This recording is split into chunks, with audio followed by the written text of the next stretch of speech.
श्री शिवाय नमस्तुभ्यम। हर हर महादेव।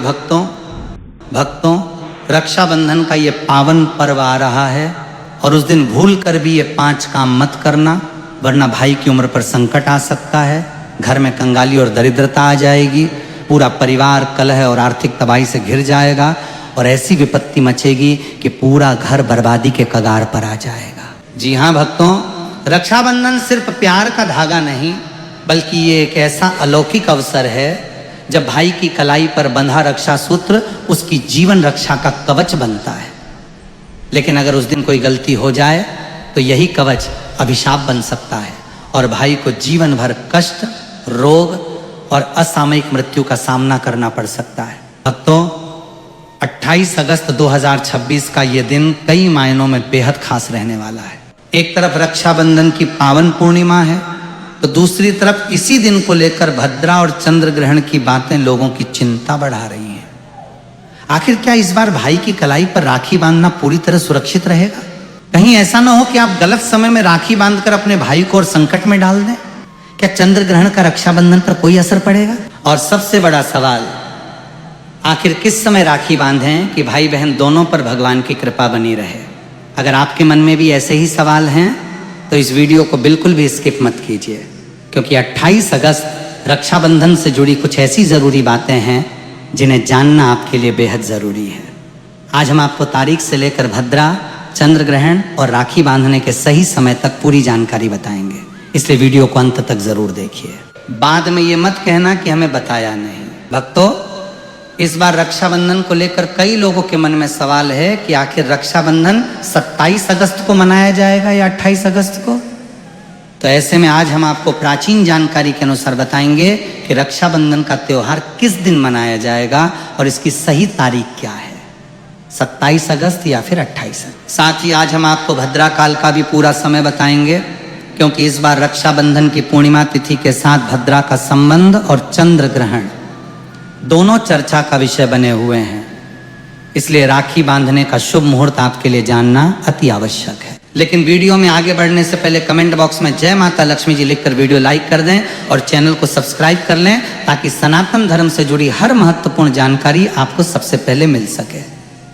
रक्षाबंधन का पौराणिक महत्व और इतिहास। भक्तों रक्षाबंधन का पर्व केवल भाई बहन के प्यार का प्रतीक नहीं है, बल्कि इसका पौराणिक इतिहास अत्यंत गहरा और रहस्यमयी है। पौराणिक कथाओं के अनुसार जब देवताओं और असुरों के बीच युद्ध चल रहा था, तब इंद्राणी ने अपने पति इंद्र की कलाई पर एक पवित्र धागा बांधकर उनकी रक्षा की थी और उसके बाद ही देवताओं को विजय प्राप्त हुई थी। ये पहली रक्षाबंधन की कथा मानी जाती है और तभी से ये पर्व सुरक्षा और विजय का प्रतीक बन गया। लेकिन भक्तों एक और अत्यंत महत्वपूर्ण पौराणिक कथा है जो सीधे इन 5 गलतियों से जुड़ी है और जिसके बारे में बहुत कम लोग जानते हैं।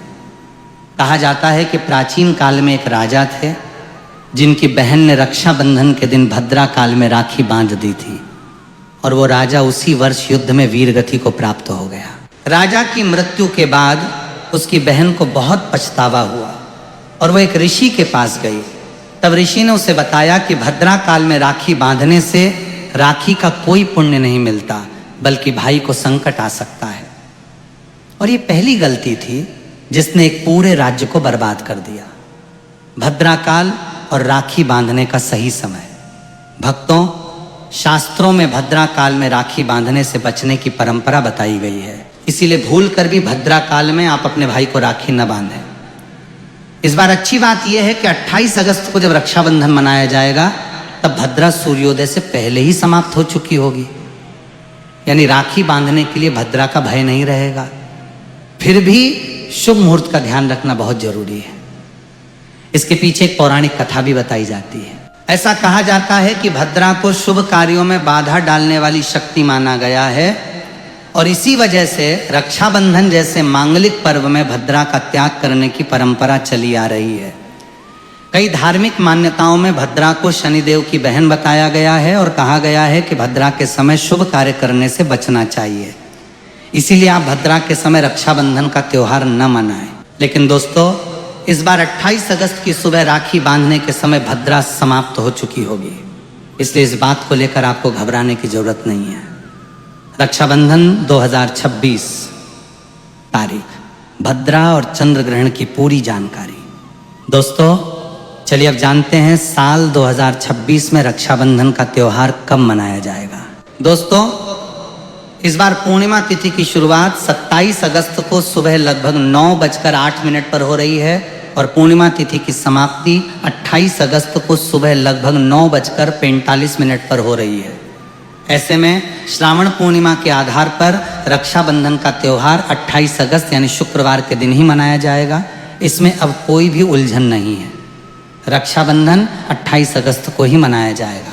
अब जानते हैं रक्षाबंधन पर भद्रा का समय। दोस्तों इस बार सबसे बड़ी राहत की बात यह है कि 28 अगस्त को राखी बांधने के समय भद्रा नहीं रहेगी। पंचांग के अनुसार रक्षाबंधन की भद्रा सूर्योदय से पहले ही समाप्त हो चुकी होगी। इसलिए 28 अगस्त को सुबह रक्षाबंधन की पूजा और राखी बांधने के लिए भद्रा की वजह से कोई रोक नहीं रहेगी। भारत के लिए उपलब्ध पंचांग में राखी बांधने का समय लगभग सुबह 6:01 से 9:56 तक दिया गया है। लेकिन दोस्तों अब आता है इस बार का सबसे महत्वपूर्ण विषय यानी चंद्र ग्रहण। इस बार 28 अगस्त 2026 को चंद्र ग्रहण की खगोलीय घटना भी है। इसी वजह से बहुत से लोगों के मन में सवाल है कि क्या रक्षाबंधन पर चंद्र ग्रहण का प्रभाव पड़ेगा, क्या सूतक लगेगा और क्या राखी बांधना सही रहेगा। दोस्तों यहाँ आपको एक बात बहुत ध्यान से समझनी है कि चंद्र ग्रहण की धार्मिक मान्यता और उसकी स्थानीय दृश्यता को ध्यान में रखना जरूरी होता है। दोस्तों इस बार चंद्र ग्रहण भारत में 8:21 से शुरू होकर 11:25 तक रहेगा। इस चंद्र ग्रहण का अंतराल कुल 3 घंटे का होगा। चंद्र ग्रहण जो इस बार लगने जा रहा है ये एक आंशिक चंद्र ग्रहण होगा। यह ग्रहण ग्रेट ब्रिटेन, अंटार्कटिका महासागर, United state of America, Australia, Europe जैसे देशों में साफ रूप से देखा जा सकेगा, लेकिन चंद्र ग्रहण भारत में दिखाई नहीं देगा। इसीलिए इस चंद्र ग्रहण का सूतक काल भी भारत में बिल्कुल भी मान्य नहीं होगा। हर जगह ग्रहण दिखाई दे ये जरूरी नहीं है और जिन स्थानों पर ग्रहण दिखाई नहीं देता वहाँ कई पंचांग उसे धार्मिक रूप से मान्य नहीं मानते। और इस बार चंद्र ग्रहण भारत में नहीं दिखाई देगा, इसीलिए चंद्र ग्रहण का सूतक काल मान्य नहीं होगा। रक्षाबंधन पूजा विधि और नियम। दोस्तों रक्षाबंधन के दिन बहनें अपने भाई की कलाइयों पर राखी बांधती हैं और उनकी लंबी उम्र की कामना करती हैं। इसीलिए इस दिन भाई बहन दोनों को स्नान आदि करके और हो सके तो नए वस्त्र पहनने चाहिए। लेकिन याद रहे शुभ अवसर पर काले कपड़े पहनने से बचें। वस्त्र पहनने के बाद मिलकर भगवान की पूजा करनी चाहिए। पूजा से पहले आप पूजा की थाली अवश्य लगा लें और उसमें रोली, चंदन, अक्षत, राखी, मिठाई आदि और एक शुद्ध घी का दीपक भी जरूर रख लें। दीपक आप चाहें तो आटे का बना लें या मिट्टी का या पीतल का, जिससे आप अपने भाई की आरती करेंगे। दोस्तों अब आप इस पूजा की थाली को सबसे पहले भगवान को समर्पित करें और भगवान की कलाई पर पहली राखी बांधें या मंदिर में राखी चढ़ाएं। इसके बाद आप अपने भाई को पूर्व या फिर उत्तर की ओर मुख करके बैठाएं और बहन का मुख पश्चिम की ओर होना चाहिए। रक्षाबंधन पर सबसे पहले घर के मंदिर में पूजा पाठ हो जाने के बाद भगवान गणेश को राखी अवश्य बांधें और फिर अंत में भाई की कलाई के लिए थाली सजाएं। फिर भाई को सबसे पहले तिलक करें, उन्हें रोली, चंदन और अक्षत लगाएं। उनके ऊपर थोड़े से फूल छिड़के, यदि फूल आदि न हो तो चावल छिड़के और अंत में भाई की आरती करें। अब आप अपने भाई की दाएं हाथ की कलाई में राखी बांधें और इसके बाद भाई का मुंह मीठा कराएं। भाई के लिए मंगल कामना करें, भाई का रक्षा वचन और उपहार। दोस्तों राखी बांधने के बाद भाई भी अपनी बहनों को रक्षा का वचन दें कि बहन तेरी सदा मैं रक्षा करूंगा, तुझे परेशान नहीं करूंगा, तुझे डांटूंगा नहीं, तेरी हर जिद पूरी करूंगा, तेरी हर इच्छा पूरी करूंगा। माँ बाप नहीं है तो माँ बाप की कमी को पूरा करूंगा, पिता बनकर हर इच्छा पूरी करूंगा, माँ बनकर तेरा पालन पोषण करूंगा, जितना मुझसे होगा उससे बढ़कर करूंगा। और बहनों को उपहार वगैरह अवश्य भेंट करें। दोस्तों ध्यान रखें कि रक्षाबंधन पर भाई को काली राखी नहीं बांधनी चाहिए, ऐसी मान्यता कई जगहों पर प्रचलित है। भाई की कलाई पर लाल, पीली, केसरिया या शुभ रंगों वाली राखी बांधना मंगलकारी माना जाता है। हालांकि राखी का सबसे बड़ा महत्व भाई बहन के प्रेम और रक्षा के संकल्प में है, इसलिए राखी का रंग चाहे जो भी हो, भावना सच्ची होनी चाहिए। रक्षाबंधन पर विशेष उपाय और माँ लक्ष्मी की कृपा। दोस्तों, रक्षाबंधन पर एक ऐसा उपाय है जो अगर बहन श्रद्धा से करती है तो भाई के लिए मंगल कामना की जा सकती है। यह उपाय धन, नौकरी या भविष्य की गारंटी नहीं देता, लेकिन धार्मिक मान्यता के रूप में इसे भाई की रक्षा और सुख समृद्धि की प्रार्थना के साथ किया जा सकता है। आइए जानते हैं। सबसे पहले भाई को राखी बांधने के बाद अपने हाथ में कुछ रुपए लेकर मुट्ठी बांध लें और भाई के ऊपर से 7 बार उतारें। अब जो पैसे आपकी मुट्ठी में थे उन पैसों को किसी जरूरतमंद को दान कर दें या मंदिर में श्रद्धा से अर्पित कर दें। इसके बाद भगवान के सामने भाई की लंबी उम्र, अच्छे स्वास्थ्य और सफलता की प्रार्थना करें। दोस्तों, किसी भी उपाय को चमत्कार या धन की गारंटी समझकर नहीं करना चाहिए। सच्ची श्रद्धा, दान और अच्छे कर्म ही इस पर्व की वास्तविक सुंदरता है। मायके से भूलकर भी न लाएं ये चीजें। भक्तों, अब बात कर लेते हैं कि मायके से भूल से भी कौन सी वस्तुएं हमें नहीं लानी चाहिए। भक्तों, शास्त्रों में कुछ ऐसी चीजों का वर्णन है जो पत्नी को अपने मायके से ससुराल कभी नहीं लानी चाहिए, वरना ये पति की बर्बादी का कारण बन सकती है। हो सकता है पति कंगाल हो जाए। बेटियों के लिए हर माँ बाप का सपना होता है कि उन्हें एक अच्छा ससुराल और प्यार करने वाला पति मिले। ससुराल में उनकी बेटी का मान सम्मान किया जाए और ससुराल में खुशियाँ ही खुशियाँ हों। लेकिन कई बार माँ बाप रक्षाबंधन पर कुछ ऐसी गलतियाँ कर बैठते हैं जिसकी वजह से बेटी को और उसके पति को जीवन भर दुख सहना पड़ता है। बेटी को दी गई रक्षाबंधन के दौरान कुछ चीज़ों के कारण उसके जीवन में खुशियों के बजाय दुख, दरिद्रता आने लगती है। आइए जानते हैं कि बेटी को कौन सी चीज़ें गलती से भी रक्षाबंधन पर नहीं देनी चाहिए। बेटी को रक्षाबंधन पर उसके ससुराल जाते वक्त कभी भी मिर्च न दे। इससे उसके शादीशुदा जीवन में कड़वाहट फैल सकती है। ऐसा माना जाता है कि बेटियों को मिर्च देने से उसके और उसके पति के रिश्तों में तकरार होती है। बेटी को फल या सूखे मेवे दे सकते हैं, ये शुभ माना जाता है। लोग बेटी को गृहस्थी के लिए चूल्हा देते हैं, ऐसा कभी ना करें।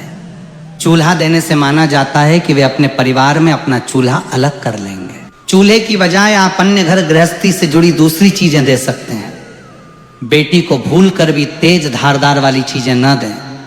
इसका मतलब होता है कि आप उसके रिश्तों में घुलने मिलने से रोक रहे हैं। आप अपनी बेटी को मीठी चीजें दे सकते हैं। इसके अलावा बेटी को रक्षाबंधन पर भूल कर भी आचार न दें, इससे उसके रिश्ते में खटास आ जाती है।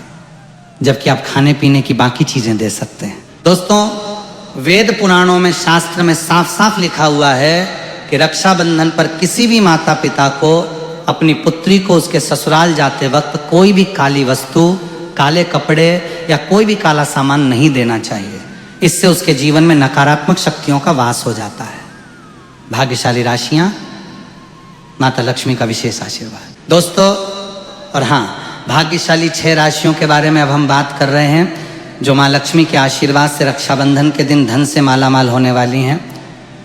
उन भाग्यशाली राशियों में जो पहली राशि आती है वो है कन्या राशि।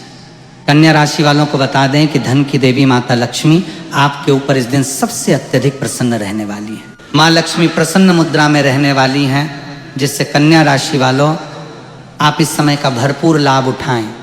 पिछले समय से ही आपकी जितनी भी समस्याएं थीं वे माँ लक्ष्मी के आशीर्वाद से समाप्त होने वाली हैं। आपके घर परिवार में खुशियों का माहौल रहने वाला है। माता लक्ष्मी की कृपा से आपकी आर्थिक स्थिति मजबूत होने वाली है। बिजनेस करने वाले लोगों को अपने बिजनेस में लाभ मिलेगा। आपके ऊपर माता लक्ष्मी की कृपा बनी रहेगी। चारों तरफ से कन्या राशि वालों को धन लाभ प्राप्ति के अनेक योग बन रहे हैं। इस लिस्ट में जो दूसरी खुशनसीब और भाग्यशाली राशि है वो है कुंभ राशि। दोस्तों, कुंभ राशि वालों को बता दें, आपके ऊपर धन की देवी माता लक्ष्मी बहुत अधिक प्रसन्न है, जिससे आपको धन लाभ प्राप्ति के बहुत सारे अवसर प्राप्त होने वाले हैं। कुंभ राशि वालों, आप नया वाहन भी खरीद सकते हैं। आपके जीवन में धन से संबंधित जो भी परेशानियां थीं वे सभी समस्याएं दूर होंगी। धन दौलत ऐश्वर्य की आपको प्राप्ति होगी। माता लक्ष्मी जी की कृपा से आने वाला समय आपके लिए काफ़ी ज़्यादा कल्याणकारी और मंगलकारी होने वाला है। तीसरी खुशनसीब और भाग्यशाली राशि है मेष राशि। आपको बता दें, माता लक्ष्मी की कृपा आपके ऊपर विशेष रूप से बन रही है। जिससे कि ये रक्षाबंधन आपके लिए बहुत ही भाग्यशाली साबित होगा। आपको बहुत सारे फायदे मिलने वाले हैं। आपके जीवन में आपको सफलता मिलने वाली है। अगर आप नौकरी की तैयारी कर रहे थे तो आपकी नौकरी लग जाएगी।